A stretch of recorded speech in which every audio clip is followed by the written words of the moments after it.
Hello guys, നമ്മുടെ YouTube ചാനലിലേക്ക് എല്ലാ കൂട്ടുകാർക്കും സ്വാഗതം. അപ്പോൾ എല്ലാവർക്കും സുഖമാണെന്ന് വിശ്വസിക്കുന്നു. അപ്പം മാങ്ങ സീസണൊക്കെ കഴിയാറായിട്ടോ ഗൈസ്. അപ്പോൾ നമുക്കിനി മാങ്ങ കൊണ്ട് എന്തൊക്കെ ചെയ്ത് വെക്കാൻ പറ്റുമോ ആ വിഭവങ്ങളെല്ലാം നമ്മൾ ഉണ്ടാക്കി കഴിച്ച് കഴിഞ്ഞിട്ടുണ്ടാവും ഇതിനോടകം. കാരണം മാങ്ങൻ്റെ സീസൺ തുടങ്ങിയിട്ട് കുറച്ച് കാലമല്ലോ. അപ്പോൾ മാങ്ങ കൊണ്ടുള്ള പല ഐറ്റംസും, മാങ്ങ മുളക് തിരുമ്പിയതും മാങ്ങ പച്ചടി എന്ന് പറഞ്ഞ പോലെ നമ്മളെല്ലാം നമ്മൾ വെച്ച് കഴിഞ്ഞിട്ടുണ്ടാവും.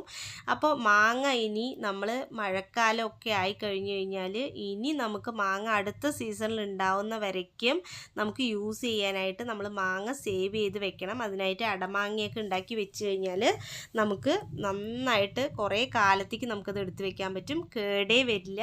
അപ്പോൾ കുറച്ച് വെയിലൊക്കെ കിട്ടുന്ന സമയത്ത് ഈ ഒരു അടമാങ്ങയൊക്കെ ഉണ്ടാക്കി വെച്ചിട്ടുണ്ടെങ്കിൽ അതൊക്കെ ഒന്ന് വെയിലത്തിട്ട് ഒന്ന് ഉണക്കി നന്നായി ഒന്നുകൂടെ നമ്മൾ നേരത്തെ ഉണ്ടാക്കി വെച്ചതാണെങ്കിൽ കൂടെ ഒന്നുകൂടി വെയിലത്തൊക്കെ ഇട്ടിട്ട് നന്നായിട്ട് ഒന്ന് ഉണക്കിയെടുത്ത് വീണ്ടും വെക്കുക കേട്ടോ ഗൈസ്.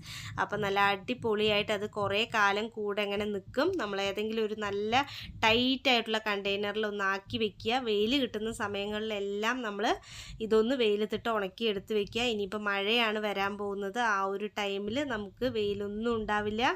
അപ്പോൾ എല്ലാറ്റിനും ബുദ്ധിമുട്ടായിരിക്കും. അപ്പോൾ വീഡിയോ ഇഷ്ടപ്പെട്ടാൽ ലൈക്ക് ചെയ്യൂ. Bye bye.